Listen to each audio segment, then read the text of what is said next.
And right now at 5 o'clock, we continue working breaking news out of Utah. Podcaster and Republican activist Charlie Kirk is dead after being shot during a debate. President Trump just making that announcement. And we know the search is still on for the gunman, and someone has been taken into custody, but it is not the shooter. We have live team coverage with reaction coming from our nation's capital, including the latest from the president. But let's begin with our Janice Fernandez with the latest breaking details on this one from our newsroom. Janice. Calvin Nicole, Kurt was on stage at Utah Valley University at an event he was hosting when he was hit by a single gunshot. President Trump moments ago writing this, saying that Kurt has died. He made this post on the Truth Social platform where he said the great and even legendary Charlie Kirk is dead. No one understood or had the heart of the youth of the United States of America better than Charlie. He went on to say that he was loved and admired by all, especially by him. Now, we are getting brand new video of the shooting and the moments leading up to it. We want to warn you, though,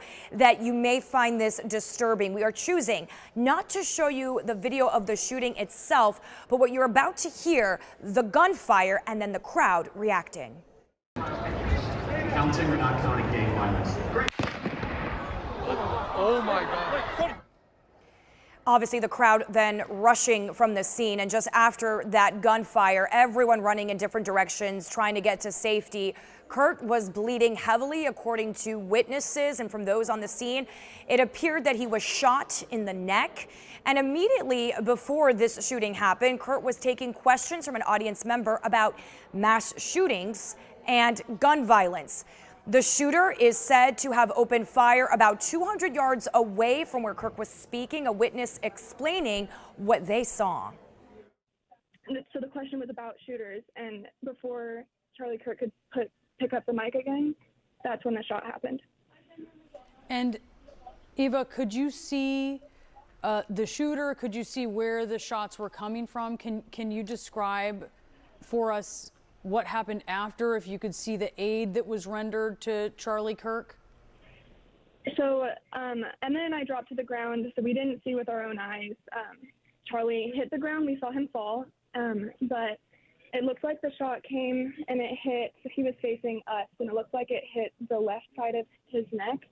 And so where we were, though, it's interesting, it's kind of like a stadium. So it was a big bowl. It was a big bowl, so Charlie, normally his platforms is he's just sitting on the side of like the pavement and everyone's at eye level with him, but with this he was more down lower, and then everyone was around him and like. You're taking a live look, aerial shots of where this shooting took place. Now, here's the thing. Even though investigators and police have an idea of where those shots took place, they do not have the shooter in custody. Earlier, we did have reports that there was a person in custody, but that person is not the suspect, is not the shooter. So whoever is responsible for this has not been caught just yet. So that is what is happening right now. Very much an active investigation. But again, learning that conservative activist, longtime Trump ally Charlie Kirk has died after a shooting on a college campus. Now, he was the founder of Turning Point USA.